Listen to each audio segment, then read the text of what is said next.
Hey guys what's up, welcome to tech talks channel. हम ये हमारी जो सी लैंग्वेज सीरीज की जो है थर्ड पार्ट होने वाला है। तो इस वाली सीरीज में हम देखेंगे कि हम बेसिक्स चीजें देखेंगे कि स्टूडियो का मतलब क्या होता है, प्लस और भी सारी चीजें जैसे वर्ड मेन, इंट मेन हो गया, और कमेंट्स कैसे करते हैं चैनल उसको, लाइंस को, ये सारे चेक करने वाले हैं। ठीक है, तो इसके लिए सबसे पहले हम क्या करते हैं, जैसे कि हमने पिछली वीडियोस में भी देखा था, सबसे पहले हमें कोई भी गूगल क्रोम वगैरह या ब्राउजर वगैरह ओपन कर लेना है। ब्राउजर ओपन करने के बाद क्या है, आपको ऑनलाइन जो है कंपाइलर ऑन करना है। हम भी ऑनलाइन एक बार फिर से कंपाइलर ऑन करते हैं। ऑनलाइन से ही कंपाइलर हम क्या करना है, ऑन करना है। आप इनमें से कोई सा भी कंपाइलर इस्तेमाल कर सकते हैं, मैं सेकंड वाला यूज करता हूँ। ठीक है, हाँ, ये हमारा जो है ऑनलाइन कंपाइलर स्टार्ट हो चुका है।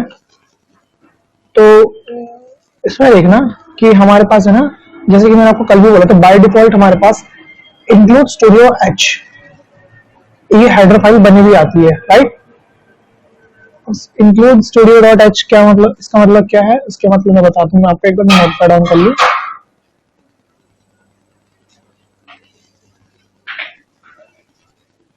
थोड़ा वेट करते हैं नोट पैड ऑन होने का। हमारा नोट पैड ऑन हो चुका है। अब हम बात करते हैं स्टूडियो डॉट एच। देखो, जब भी आप कोई भी डिफॉल्ट जो है सी कंपाइलर ऑन करोगे, या फिर आप जैसे माइक्रो वीएस कोड वगैरह भी यूज करोगे, तो उसमें है ना आपको एक हेडर फाइल मिलती है, इंक्लूड स्टूडियो डॉट एच। ठीक है, नाउ इसका मतलब क्या होता है, इसका मतलब होता है स्टूडियो डॉट एच का मतलब होता है एस, मैं लिख देता हूँ यहाँ पे, स्टूडियो डॉट एच का मतलब क्या होता है, standard of input and output. मतलब आप इसमें कुछ भी इनपुट दोगे ना, तो उसका वो आउटपुट देगा। फॉर एग्जांपल, अगर आप बैंक में, अगर आपने मान के चलो कि 10,000 रुपए अपने आपके बैंक अकाउंट में जमा है, या फिर आपने जमा किए हुए हैं, अब जब आप उसमें से आपको अगर 8,000 रुपए चाहिए, 2,000 रुपए चाहिए, कितने भी पैसे चाहिए, ठीक है, जितनी आपकी लिमिटेशन है, अगर उससे नीचे अगर आपको पैसे चाहिए, तो बैंक अकाउंट क्या करेगा, वो पैसा आपको इजीली दे देगा। क्यों? क्योंकि आपने पहले से ही वो जो चीजें हैं उसके अंदर सबमिट करके रखी हुई, राइट। तो उसी तरीके से जो है सी लैंग्वेजेस के जो प्रोग्रामर्स हैं, उन्होंने एक लाइब्रेरी पहले से बना के रखी है, स्टूडियो डॉट एच। ऐसे और भी बहुत सारी लाइब्रेरी है, maths dot H, studio dot H, और भी बहुत सारी लाइब्रेरीज हैं। इसमें आप कुछ भी कमांड लगाते हो, तो सबसे पहले वो चेक करते हैं कि वो कमांड जो है studio dot H, standard of input and output library में वो कमांड है या नहीं है, या फिर जो भी आप कोड वगैरह रन करोगे, सिंटेक्स वगैरह रन करोगे, उससे रिलेटेड कोई सिंटेक्स वगैरह है या नहीं है फंक्शनिंग में। अगर वो उससे रिलेटेड कोई सिंटेक्स या फंक्शनिंग में होगा तो आपको शो कर देगा, नहीं होगा तो नहीं शो करेगा। इसके अलावा हमने एक और चीज देखी थी, मैं दिखा देता हूँ। यहाँ पर आपको देखो इंट मेन लिखा हुआ आता है, ठीक है। हम बात करते हैं भाई ये इंट मेन क्या है, बता देता हूँ। तो ये यहाँ मैं थोड़ा सा इसको नीचे कर लेता हूँ। इंट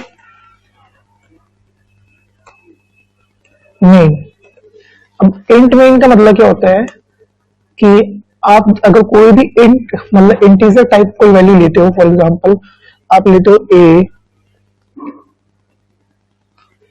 बी या सी, डी या कुछ भी ले सकते हो, एबीसीडी एफ जी एच कुछ भी ले सकते हो, और भी, और इसके अलावा आप ले सकते हो 1 2 3 4 5 6 7 8 9 10, कुछ भी ले सकते हो, ठीक है। लेकिन ये तो इंटीजर वैल्यू हो गई, ठीक है। ये जो वैल्यू है ये तो हो गई आपके इंटीजर्स। और एक वैल्यू होती है आपकी फ्लोट। फ्लोट का मतलब क्या होता है, डेसिमल वैल्यूज, मतलब ऐसी वैल्यूज जिसमें डेसिमल्स वगैरह लगे हों, जैसे कि 15.4, ठीक है, सॉरी 15.4। इसके अलावा आपका हो सकता है 45 458 पॉइंट कुछ भी, जो भी आप रखना चाहते हो। इसके अलावा और भी बहुत सारी चीजें हैं जो कि डेसिमल्स में हो सकती है। ये सारी की सारी क्या है, डेसिमल वैल्यूज होती है। एक और होता है जो कि होता है आपका वर्ड मेन। ये भी चेक करता है, मतलब अगर कोई इंट टाइप की कोई वैल्यू नहीं ले रहे हो और नॉर्मल ले रहे हो, जैसे कि एरिया ले लिया आपने, कुछ और ले लिया, ठीक है, तो उसमें आप वर्ड में लगा सकते हैं। अगर इंट ले रहे हो तो इंट में ज्यादातर जो इंट वैल्यू होती है वो नंबर्स में होती है, 1 2 3 4 5 6 7 8 9 10 11, इस टाइप की कोई वैल्यूज होती है, इसे इंट में वैल्यू कहते हैं। और डेसिमल कोई वैल्यूज होती है वो फ्लोट में आती है, ठीक है। तो ये मैंने ये तीनों फंक्शनिंग बता दी आपको। अब मैं थोड़ा सा कोड की तरफ चलते हैं, इसको थोड़ा फुल स्क्रीन कर देता हूं मैं। एक बार इसको मैं हटा देता हूं, ठीक है। अब जैसे कि हमारी पहली हेडर फाइल थी, हम वो लगा देते हैं इंक्लूड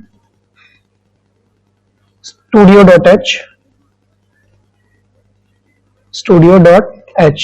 इसका मतलब क्या होता है, स्टैंडर्ड ऑफ इनपुट आउटपुट। इसके बाद हम वॉइड मेन लगाते हैं, चलो ठीक है, लगा दिया हमने वॉइड मेन। वॉइड मेन लगाने के बाद हम क्या करते हैं, अपना जो ब्रैकेट है हम वो लगा लेते हैं, ठीक है। और इसके बाद एक छोटा सा प्रोग्राम रन करके देखते हैं, ठीक है। अब प्रोग्राम क्या लेते हैं, पहले इसको मैं नीचे रख देता हूं ताकि आपको पता चल सके कि हम कौन सा प्रोग्राम रन करने वाले हैं।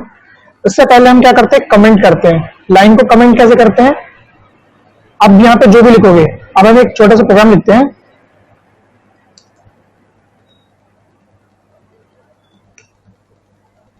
write a program to input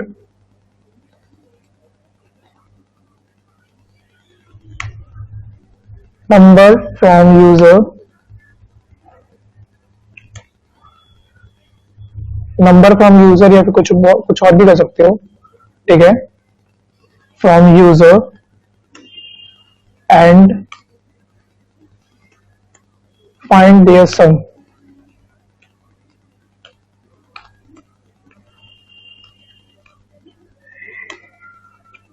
ठीक है। और उसके बाद हम क्या कर सकते हैं, फिर से यहाँ पे डॉट लगा के ये कर लेंगे या फिर ये कर लेंगे, ठीक है। ये देखो क्या कर रहा है, क्या किया हमने, कमेंट किया इसमें, ठीक है। हमने क्या कर लिया इसमें, इसे कमेंट कर लिया है, ठीक है। तो ये कमेंट हो गया। अब मैं इसको जो रन करूंगा ना, इसमें कोई छोटा सा एरर दिखाएगा नहीं, ठीक है। ये देखो यहाँ पे क्या एरर दिखा रहा है, कुछ एरर नहीं दिखा रहा। Write a program to input a number from and find their sum, ठीक है। अब यहाँ पे देखो छोटा सा क्या दिखा रहा है, हम वो देख लेते हैं कि अनडिटरमाइन कमेंट है, मतलब ये जो कमेंट है अनडिटरमाइन है, ठीक है। और इसको हम नॉर्मली जो है ये देखो, इसको हम हटा देते हैं कमेंट्स को। ये कमेंट लगाना तो लगा लो, मर्जी है, ठीक है। ये हमने क्या किया, कमेंट कर दी लाइन को पूरी, ठीक है। और हमने क्या किया, सिंपली ये हो गया।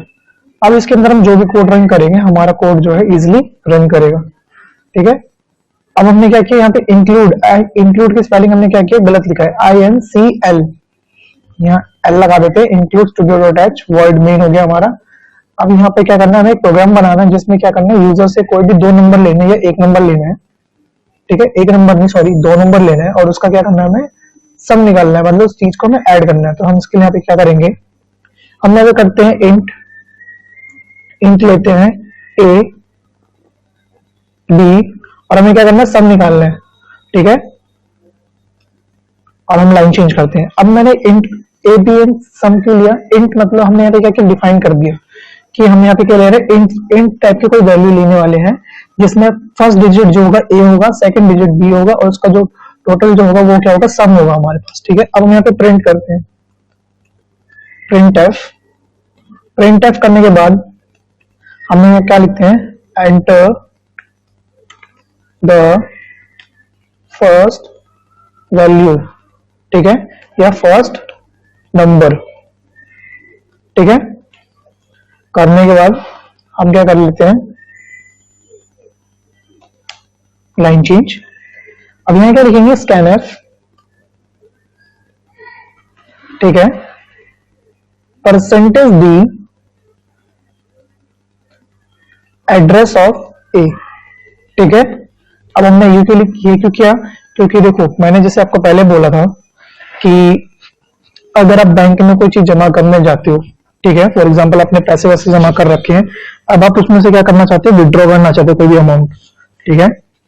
अगर आपके बैंक में आपके पास कोई अमाउंट होगा नहीं तो विड्रॉ कैसे होगा, राइट।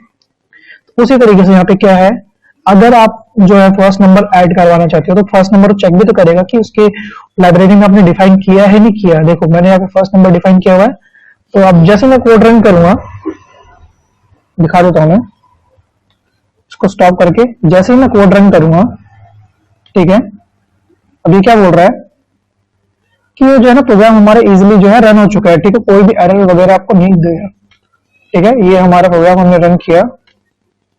कभी कभी थोड़ा बहुत कनेक्शन का इशू आ सकता है। ठीक है, एक बार हम रन कर लेते हैं इसको, थोड़ा वेट करते हैं। अब इसमें क्या बोला, एंटर द फर्स्ट नंबर। हम कुछ भी कर लेते हैं, 45 हमने जो है या 54 जो है या कुछ भी नंबर हमने ऐड कर वो रन कर दिया, और जैसे एंटर करेंगे हमारा प्रोग्राम फिनिश हो गया। यहाँ पे मतलब कोई भी एरर नहीं दिखा रहा। स्कैनएफ का मतलब क्या है कि आपको जो है पहले जो डिजिट आप फर्स्ट डालना चाहते हो उसको पहले एड्रेस में जाकर चेक करो कि वो डिजिट है या नहीं है। अगर नहीं होगा वो डिजिट तो आपको यहाँ पे क्या दिखा देगा, एक एरर दिखा देगा। ठीक है, अगर मान के चलो मैं ये लाइन नहीं लगाता हूं ना तो यहाँ पे क्या हो जाएगा, एक एरर दिखा देगा हमें। ठीक है, समझिए। ठीक है, अब ये परसेंटेज दी के लिए हमें परसेंटेज दी इसलिए लिया क्योंकि जो है हम यहाँ पे इंट वैल्यू ले रहे हैं। इंट वैल्यू को हम डिनोट करते हैं परसेंटेज डी से, और परसेंटेज एफ का मतलब होता है हमारा float value. Percentage C R या सी जो होता है हमारा नॉर्मली कैरेक्टर के लिए होता है डिनोट। ठीक है, अब हम आगे चलते हैं। अब हम सेकंड लाइन, अगली लाइन लिखते हैं, प्रिंट एफ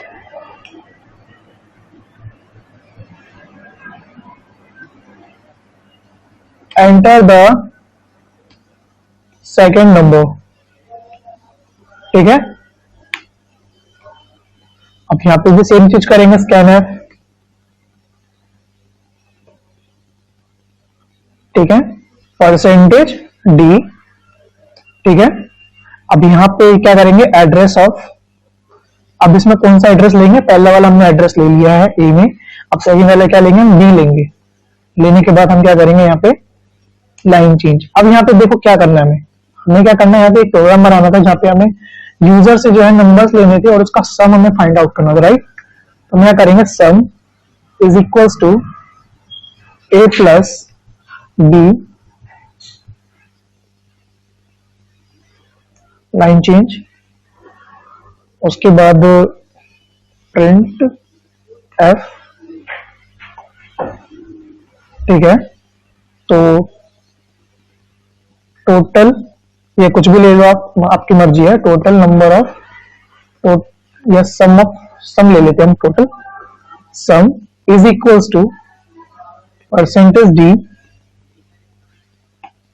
और यहाँ पे क्या करना है हमें, हमने क्या किया था, यहाँ पे सम को डिफाइन किया हुआ था, तो यहाँ पे क्या करना है हमें, सम। ठीक है, लाइन चेंज। अब जैसे हम इसको कोड को ध्यान से देखना, रन करेंगे। अब देखो ये प्रिंट मैंने क्यों लिया, पहले ये भी बता देता हूं मैं। अब हमने ये जो टोटल सम कर लिया तो उसको हमें प्रिंट भी तो कराना है ना। तो प्रिंट हमने क्या करा, sum equals to percentage D, और सम हमने क्या किया, अपनी लाइब्रेरी जो हमने डिफाइन की हुई थी वहां से उठा के यहाँ पर डाल दिया। ठीक है, अब जैसे इस कोड को मैं रन करूंगा, देखो अब इसने क्या बोला, फर्स्ट नंबर हमें लेना है, तो कोई भी छोटा नंबर ले लेता हूँ, 15। सेकंड नंबर बोल रहा है अभी ये, सेकंड नंबर का हम ले लेते हैं 2। अब 15 प्लस 2 कितना होता है, 17 होता है, राइट। अब देखो ये 17 हमें आंसर शो करेगा।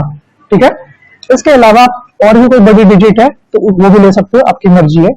अगर लेना 45, 54, अब इनका टोटल करोगे तो उनका जो भी टोटल आएगा ये आपको शो कर देगा। ठीक है, यहाँ पे जो है हमारा फर्स्ट ट्यूटोरियल खत्म हो चुका है और हमारा जो सेकंड प्रोग्राम है यहाँ पे बन चुका है। ठीक है, तो ये वीडियो का थर्ड पार्ट था। अगर यहाँ तक आपको वीडियो समझ में आई हो, पसंद आया हो तो बता दीजिएगा, कमेंट कर दीजिएगा, और कोई भी इश्यू आ रहा हो तो मुझे कमेंट कर दे ताकि मैं आपको नेक्स्ट वीडियो में वो चीजें जो है कवर कर सकूं। ठीक है, तब तक के लिए bye bye, thank you and good bye.